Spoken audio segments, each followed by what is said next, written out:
दिन भर के ड्रामे के बाद आखिरकार देर रात संजय राउत की गिरफ्तारी हो गई। अब उनका आगे क्या होगा ये तो मैं आपको बताऊंगा है, लेकिन उससे पहले आपको कुछ उनका डायलॉग सुनाता हूं। बड़ा कुख्यात रहा है, जरा सुनिए। आप मुझसे पंगा मत लेना, मैं देखता हूँ, मैं नंगा आदमी हूँ, मैं नंगा आदमी हूँ। ओहो हो, खुद को नंगा आदमी कह रहे हैं।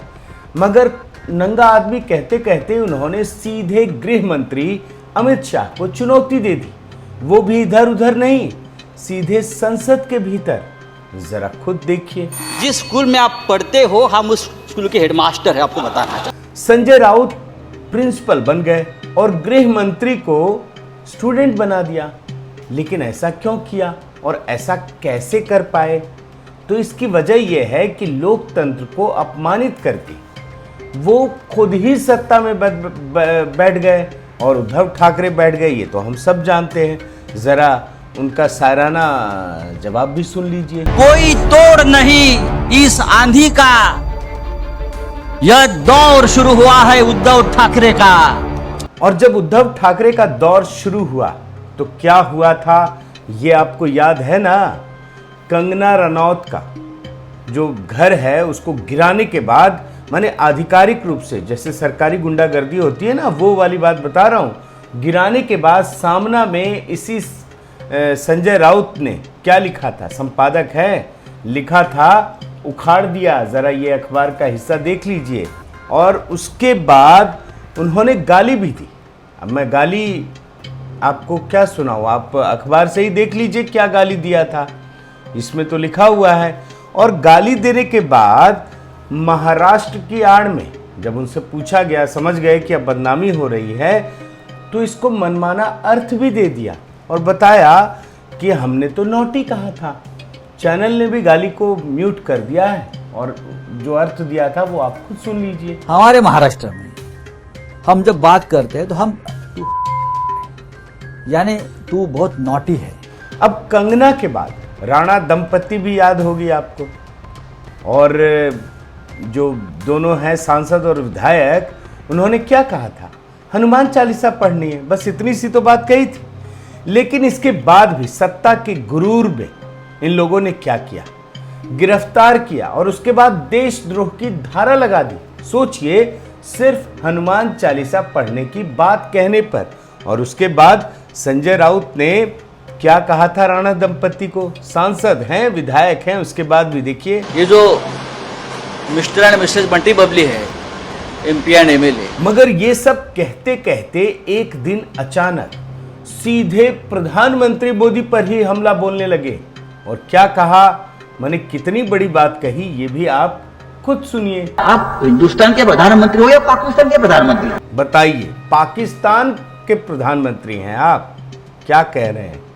लेकिन जैसे ही संजय राउत को यह अंदाजा हो गया है कि वो कानूनी शिकंजे में फंसने वाले हैं, ईडी के रेड से सिर्फ एक दिन पहले उनके सुर बदल गए। और जानते हैं प्रधानमंत्री मोदी को क्या कहने लगे?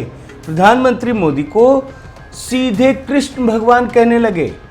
पहले तो अमित शाह का गुणगान किया, उसके बाद सीधे भगवान से उपमा देने लगे। ये भी सुन लीजिए। आज पूरी बीजेपी, ये नरेंद्र मोदी जी उस पार्टी के श्री कृष्ण है, कृष्ण भगवान है और उनके नाम से पार्टी चल रही है और अच्छी बात है, उसमें मैं बुरा नहीं मानता उसमें। मगर संजय राउत की बात पर कोई यकीन कैसे करे, क्योंकि वो तो खुद को ही क्या कह चुके हैं, और एक बार नहीं कई बार। आप जरा ये भी सुन लीजिए। मैंने पहले भी इस मंच से कहा था मैं नंगा आदमी। साथियों नमस्कार, मैं हरिश्चंद्र बर्णवाल। आज मैं संजय राउत की डिटेल से बात करूंगा। ये बताऊंगा कि कल दिन भर किस प्रकार से संजय राउत ने एक से बढ़कर एक ड्रामे किए, उस ड्रामे का क्या नतीजा निकला और उनका आगे क्या हश्र होने वाला है। लेकिन आप यकीन मानिए, कल जिस तरीके से संजय राउत ने मतलब कई रंग दिखाए, कई एक्शन दिखाए, वो लोगों को चिढ़ाने वाला था, वो लोकतंत्र को अपमानित करने वाला था। और वो ठीक वैसा ही था जैसा उनके एक मंत्री, कद्दावर मंत्री नवाब मलिक ने दिखाया था। वो भी गिरफ्तारी से पहले। आप विजुअल देखिए, अकड़ देखिए, फिर आपको मैं अब दिखाता हूं कि संजय राउत ने कल किस प्रकार से अपनी अकड़ दिखाई। और वो भी ईडी के अधिकारियों के सामने, टीवी चैनलों के सामने। अब मैं आपको ये दिखाता हूँ। कल जब सुबह सुबह ईडी उनके घर पहुंची तो जनाब घर की खिड़की पर आ गए और बाहर ऐसे हाथ हिलाया, मतलब कैमरे वालों को बता रहे हैं कि चिंता मत कर, ये सब तो वैसे ही है, ये तो आना जाना लगा रहता है। और इस प्रकार की जो है अकड़ दिखाई कि हम हिले नहीं हैं अभी तक। उसके बाद ईडी ने जब कहा कि अब आपको हमारे दफ्तर चलना पड़ेगा, तो उन्होंने कैमरे के सामने एक इमोशनल पोज दिया। देखिए ना, ये भी दिया, पूरा है, इसमें भी सब कुछ मसाला है। और इसके बाद जब वो घर के बाहर निकले, मैं आपको एक एक विजुअल दिखा रहा हूँ, आपको समझ में आएगा। जब घर से बाहर निकले तो उसके बाद देखिए कैसा, मतलब लोगों का अभिवादन कर रहे हैं जैसे बहुत बड़ी जंग जीत के आ रहे हो। मतलब आप देखिए, सिर्फ विजुअल देखते चले जाइए, अभी मैं बहुत सारी चीज़ें आपको दिखाने वाला हूँ। और उसके बाद भी जब मन नहीं भरा तो वो उन्होंने अपना भगवा गमछा निकाल लिया, अब पूरा लहराने लगे मानो कॉमनवेल्थ गेम्स चल रहा है ना, उसमें स्वर्ण पदक जीत के आए हैं जनाब। ये है स्थिति। एक आरोपी, हजारों करोड़ रुपए का जो घोटाला चल रहा है उसमें ये आरोपी हैं, लेकिन आप पकड़ देखिए। और इससे भी जब काम नहीं बना तो जैसे ही उनको गाड़ी में बिठाया गया कि भैया चलिए आप हमारे दफ्तर, तो उसके बाद रूफ टॉप खोला अपनी गाड़ी का और एकदम खड़े हो गए तन करके, और पूरा वही भगवा गमछा हिलाना शुरू कर दिया उन्होंने। ये भी आप देख लीजिए। लेकिन ईडी ने कहीं नहीं रोका। आपके मन में ये सवाल उठ सकता है कि आखिर ईडी ने क्यों नहीं रोका। इसलिए नहीं रोका क्योंकि वो बेवजह कोई सीन क्रिएट नहीं करने देना चाहती थी। ये लोग क्या है ना, ये लोग चाहते हैं कि लोगों को भड़काएं, लेकिन भड़का कोई नहीं। 2-4-10 ही समर्थक पहुंचे और उसमें उनके भाई और घर वाले ही थे। और इसके बाद जब जनाब ईडी के दफ्तर पहुंचे, वहां पूछताछ हुई, तो वहां भी उनकी अकड़ कमजोर नहीं हुई। वहां भी टेरेस में पहुंच करके वो कैमरे के सामने पहुंच गए और वहां भी हाथ हिला रहे हैं कि चिंता मत करना, सब एकदम वैसे ही है। अब ये जनाब क्या कर रहे हैं, संजय राउत क्या कर रहे हैं, क्या होने वाला है, इसकी एक झलक मैं आपको देता हूं। फिर मैं महाराष्ट्र के पूर्व मंत्री नवाब मलिक पर आता हूं। नवाब मलिक याद होगा ना आपको, नारकोटिक्स कंट्रोल ब्यूरो के समय जब शाहरुख खान का बेटा फंसा था तो किस प्रकार से रोज रोज प्रेस कॉन्फ्रेंस मंत्री बन गए थे और अकड़ दिखाते थे। उसके बाद जब ईडी ने पकड़ा उनको तो वो वैसी ही स्थिति में आ गए।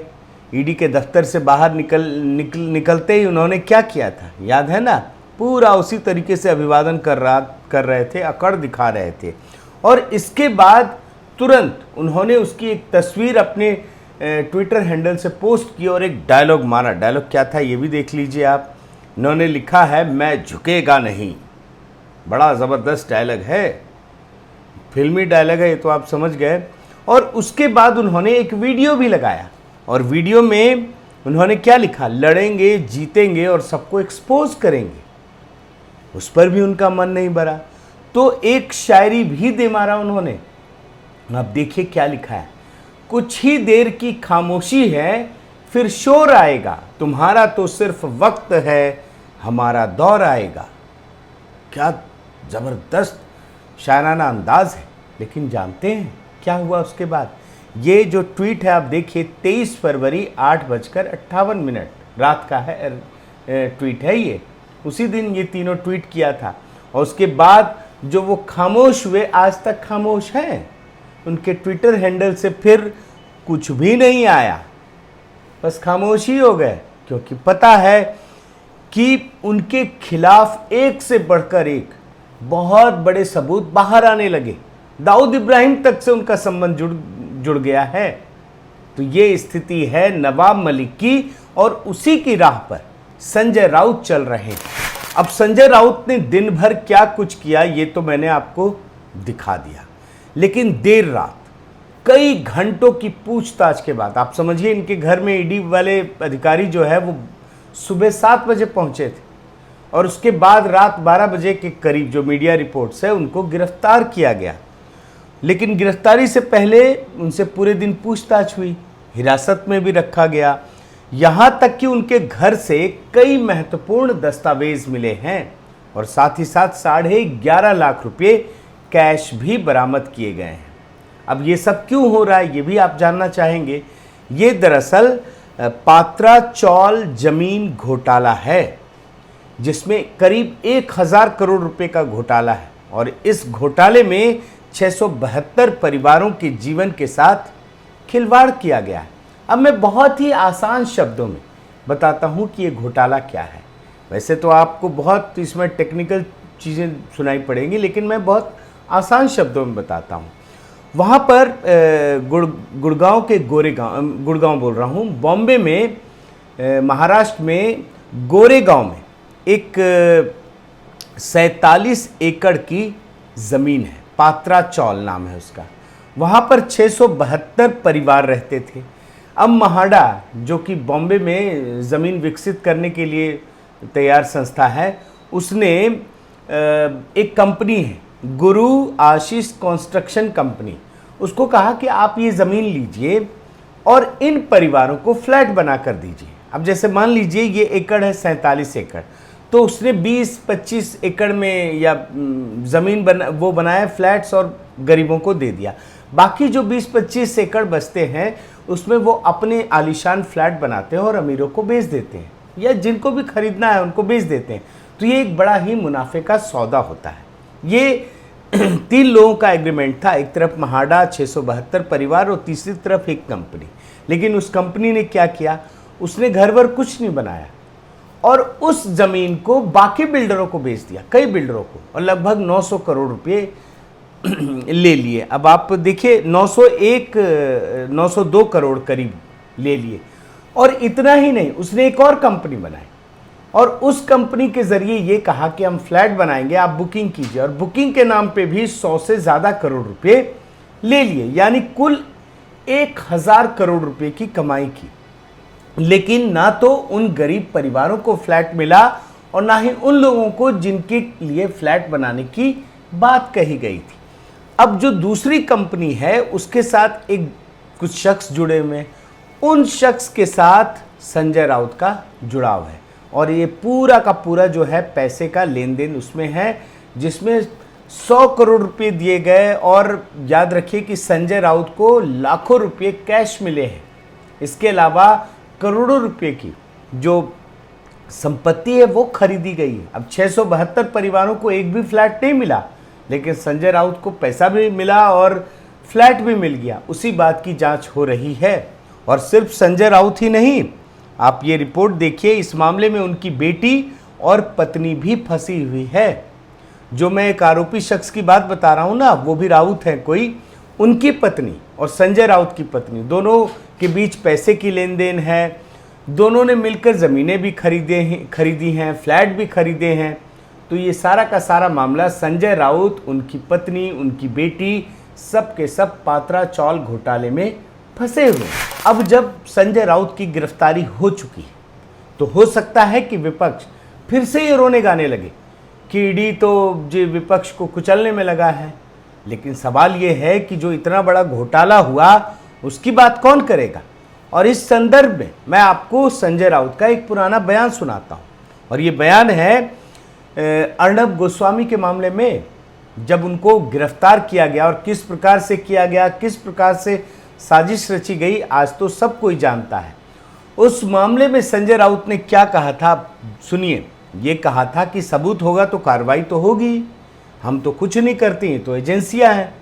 आप बयान सुनिए। कोई एविडेंस हाथ में लगा होगा किसी केस में तो पुलिस किसी के ऊपर भी कार्रवाई कर सकती। लेकिन अर्णब गोस्वामी के मामले में सुप्रीम कोर्ट ने जो कहा था ना, वो पूरे महाराष्ट्र के सिस्टम पर एक तमाचा जैसा है। खैर, आप संजय राउत पे ही आइए। अब जब संजय राउत के मामले में इतना कुछ हुआ है तो जो उनकी सरकार में महाविकास अघाड़ी में डिप्टी सीएम रहे अजीत पवार, उन्होंने जो कहा वो आपको ज़रूर सुनना चाहिए। देखिए ये ट्वीट है, क्या कहते हैं Ajit Pawar. Many people have received ED notices, investigative agencies B it ED, CBI, IT और State agencies, all of them conduct investigations when they receive complaints. In Sanjay Raut's case, Sanjay Raut के केस में it's happening repeatedly, so only he can tell the exact reason behind it. मतलब वो ये कह रहे हैं कि लोगों को तो नोटिसेस आते हैं, लेकिन संजय राउत के मामले में कुछ ज़्यादा ही हो रहा है। इसका मतलब है कोई तो वजह होगी ना। अब तो ये वही बताएंगे।